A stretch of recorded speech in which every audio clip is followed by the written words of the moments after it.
Well, I know like everyone I've talked to have seen the show. They all say that they can pick out at least three or four characters that are identical to someone that they went to school with, and so I think that's a really unique aspect to the show where you can relate to so many of the characters, and you're not that far away as far as the memories go, especially if you've just been in college. So Sure. that's a Yeah, really it's really interesting too. Kind of like looking. What's interesting about online is too you can view or you can find out the trends of what age groups are watching our show. And we had initially imagined that there would be a very large amount of people watching or consuming the show, like at the like late high school, early college level, right around when the dorms are either happening or you're gearing up for the dorm experience. right. But what we were really surprised was that on some of the sites, one of the biggest demographics that we were hitting was the 40 to 50-year-olds. Really? Like and I guess maybe there's something about the show that maybe I don't know brings people back in a way to kind of like their dorm experiences or maybe they're just some worried parents kind of trying to take a peek into what their kids are getting themselves into. It's kind of like an ageless thing because I mean, the same kind of stories were probably happening, in the '70s and '60s too, if you think about it. Yeah. So that's Yeah. that's pretty cool. So let's see. As far as the actual advertising for the show, besides the website itself, have you found that Facebook has been one of your primary sources, like word of mouth through that? Yeah, absolutely. I think, I mean, our show, we didn't have a huge marketing budget, and so we had to be very smart about the way we used Web 2.0. And I think that was something that we were excited about from the start of, like, these are college kids. Let's give them Facebook profiles. And so then they were interacting there. But then just our fans really are, they're people that spend a lot of their life online. Like, we spend a lot of our life online and just interacting with people through Facebook. And so people would make groups around fans or, like, around characters that they liked and just kind of share it through, like, posting a link on someone's wall. And it's really funny with Newsfeed because a character like Gopher, I am on his profile all the time, and so you'll see two mutual friends that are talking about the show, and I love just jumping in on those conversations whenever they pop up in my newsfeed, where someone will say like, "Oh my gosh, a new fun fact is just came out from like Daniel Benjamin's webcam series," and I'll just jump in and like quote it, and just like kind of, I don't know, that's what is.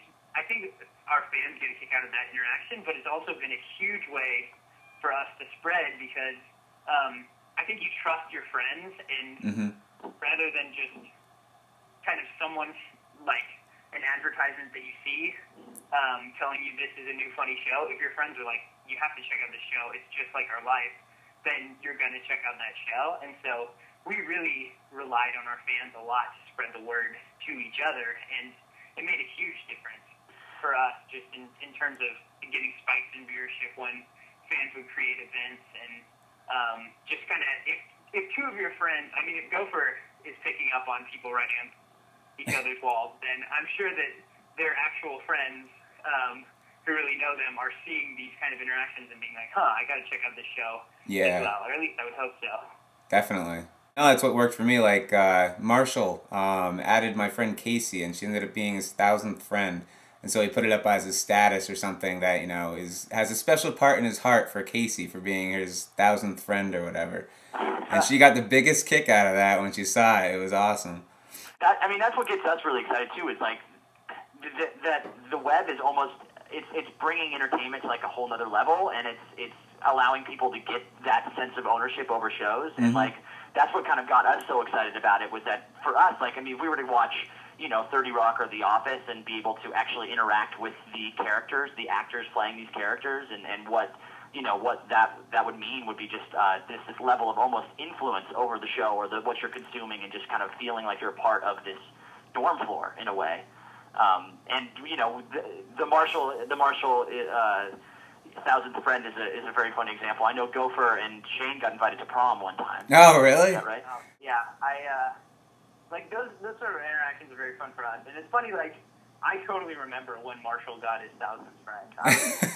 I was right there with Brian, and we were like, "Oh, this is awesome!" Like just to kind of think that a character has, like that we created this thing, and it spread enough where 1,000 people have wanted to become friends with Marshall because of just this silly thing we're doing is fun. And then getting invited to prom, that was actually another thing where I kind of just put my nose, like I butted my nose into a conversation where I saw just like these new friends that were they were cracking up because their newsfeed was like, at this time, it was something like 7:30 a.m. Daniel Benjamin and this girl have become friends, and then it's like 8:45. Gopher Reed has become friends with you, and then it's like, and so they were quoting this to each other because they thought it was very silly, and so I just jumped in there and I was like 2 p.m.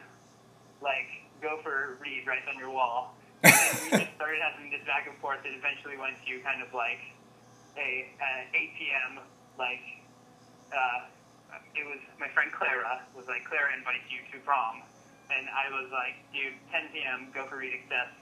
And it's like, I'll be there. And so it was just like very silly. I couldn't actually end up going. That's a bummer.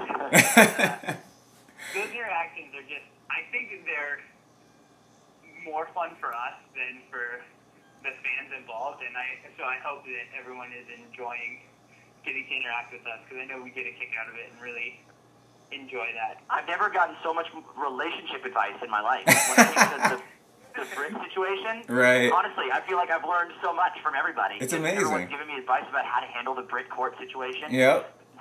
The weirdest thing happened though was I was at a UCLA football game, and a friend's mom or someone who had seen the show, like she didn't know me, she only knew the show. Yeah. And then she saw me outside the Rose Bowl, outside the stadium, and I was like with kind of a group, and then she comes up to me and the first words out of her mouth are, "You slept with the wrong girl."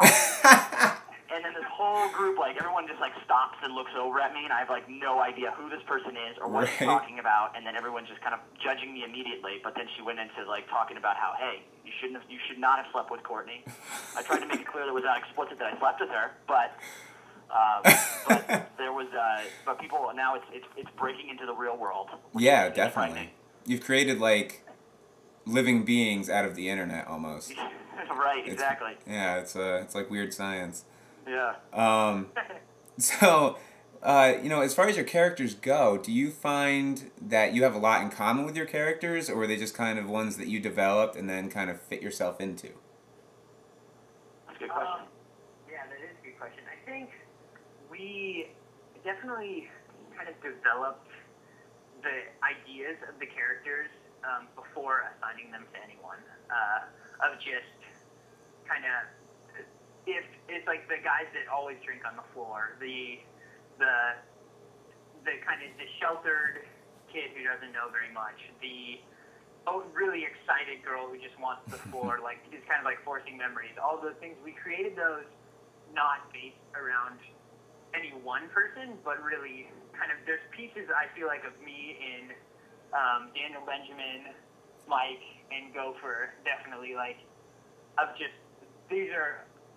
I don't feel like I'm Gopher and that's why the character's like that. But then once we kind of assigned roles and started doing this show, then we were able to put a lot of personality started coming out through that, where kind of the party side of Gopher was more kind of my side of like fun and just like trying to be very good-natured about it and not be the totally out-of-control guy. Now, Jack is playing Shane, and he's definitely not a total alcoholic moron. Bummer. Brian is also much nicer than Marshall. But some of just like silly things like when William visits the floor and Marshall's like, do they know you had childhood eczema? He's like, yeah, they do. That's a funny thing from Brian's real childhood that he'll bring up. And so we definitely used each other's real life stuff and used the fact that Jordan hates pranks to play that up when Danny B hated pranks. Oh, does he really? That sort of thing, yeah.